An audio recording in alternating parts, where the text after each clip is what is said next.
Is One Tree Hill's Brooke heading to a very dark place this season? And which guy, if any, will she end up with at the end of the series? I'm Matt Mitovich on the set of One Tree Hill with Sophia Bush.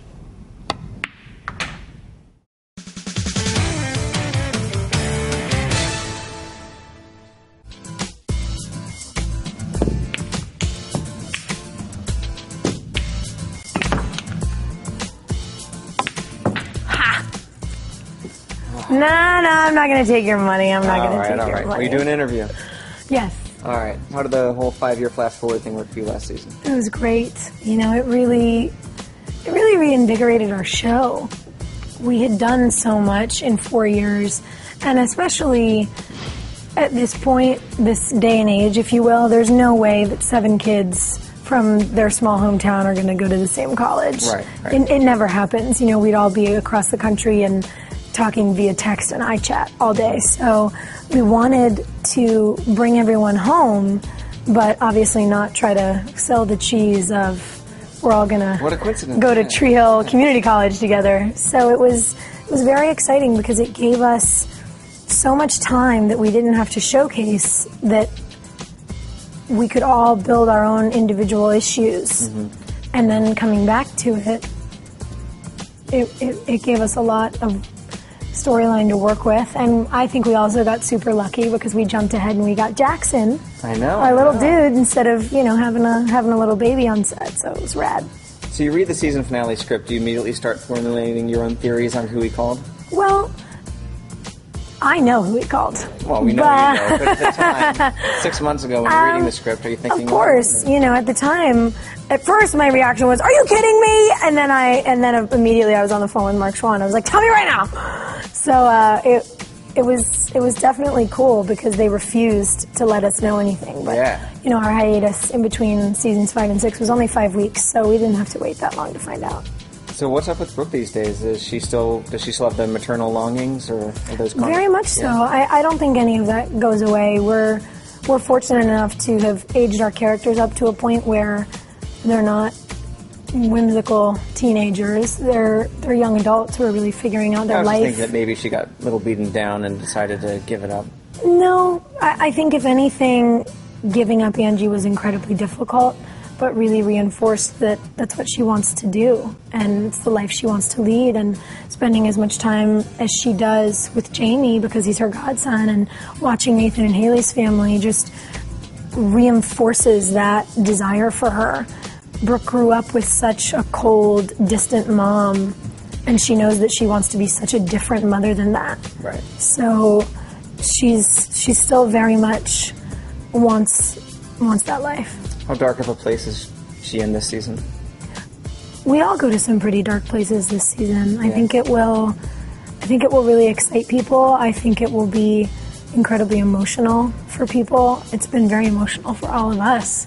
But it's great because when you get the chance to really delve into things that are real and that aren't always sunshiny. They're not giving you the typical, young adult angst that other shows play. Because we've done it. You know, we did it for 4 years and it was great. And of course, we're still dealing with problems. We're still dealing with our issues. People laugh at Brooke's issues and go, okay, your mommy didn't love you, but you're 22 and you have a multi-million-dollar company. Like, is your life really that bad? And you have the opportunity, I have the opportunity in my character to say, yeah, it is. All of that is great, but it's an old adage. Money can't buy happiness. Money can't buy love. I have some reader questions for you. Okay. I'm going to set this on down. Okay. Looks like we're not going to get back to our game anytime soon. No. Okay. Bernice actually brings up a good point. She recalls that in season 1, Brooke said to Lucas, how many times in your life do you get a moment where you get to say, that's when it all changed for me? And Bernice wants to know, has there been a moment in your life where you said to yourself, it's all changed for me? Wow. I think there's a lot of moments in your life that way if you choose to be aware. I think one of the greatest gifts of getting older is that you learn the difference between being self-conscious and being self-aware. And I pride myself on being a very aware person. And for me, if I'm not evolving every day or growing a little every day or learning something about myself or one of my friends or people, then I feel like I'm failing. So there have been many of those days at different points in my life where I've thought, okay, I'm different now. KJ asks, who would you like to see Brooke end up with at the end of the series?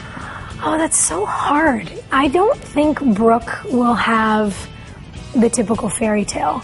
And maybe that's just me. But I think she grew up watching what was supposed to be this perfect family, you know, her wealthy businessman father and her beautiful mother with this perfect little girl. You know, to the outside they looked just picturesque. And on the inside the home was really ugly and really dark for her. And Nathan and Haley have that fairy tale. They are the fairy tale relationship in our show. What are the odds that there can be more than one of those in town? Yeah, and I just don't think that that's her path. I think Brooke is going to end up being a mom, but maybe she's not going to have her own baby. Maybe she's going to adopt another kid, you know. I don't think Angie will come back, but she could very easily find herself in another of those situations. I think Brooke will build her family piece by piece rather than sort of have it bloom, because she's putting her life back together in so many ways that I think starting from the ground up and rearranging her own building blocks, those will be things that she pulls in eventually too. And who knows, Mark Schwann might watch this and go, you're ridiculous, that's not what's going to happen at all. But I'm bringing back Chase. For me, that's sort of where I see her life going.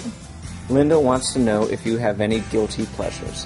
Oh, we all do. Look at my freezer. That's a guilty pleasure right there. Everything that's in it. My biggest guilty pleasure in Wilmington, though, would have to be Kilwins. It's the most incredible ice cream you will ever have in your life, and the scoops are about this big. Your eyelids like fluttered while you're talking about it. I can't. It's my pride and joy. And it was great because yesterday Lisa and I were shooting at Close Over Bros, which is only 4 blocks from Kilwins, so we went there for lunch. Yes, we did. TV? Any guilty pleasure yes, TV? I have different kinds of guilty pleasure TV. I have my really geeky guilty pleasure TV, like Mythbusters and Shark Week and anything on the Discovery Channel and Man vs. Wild that I love. I'm also a big Deadliest Catch fan. But then, if ever I'm flipping through the channels and an episode of The Girls Next Door is on it, I have to watch it. And it's ridiculous, and it's totally mindless television, and I love every second of it. And I'm fascinated by them and their humor and the whole thing. It's like another planet to me, and I think it's amazing.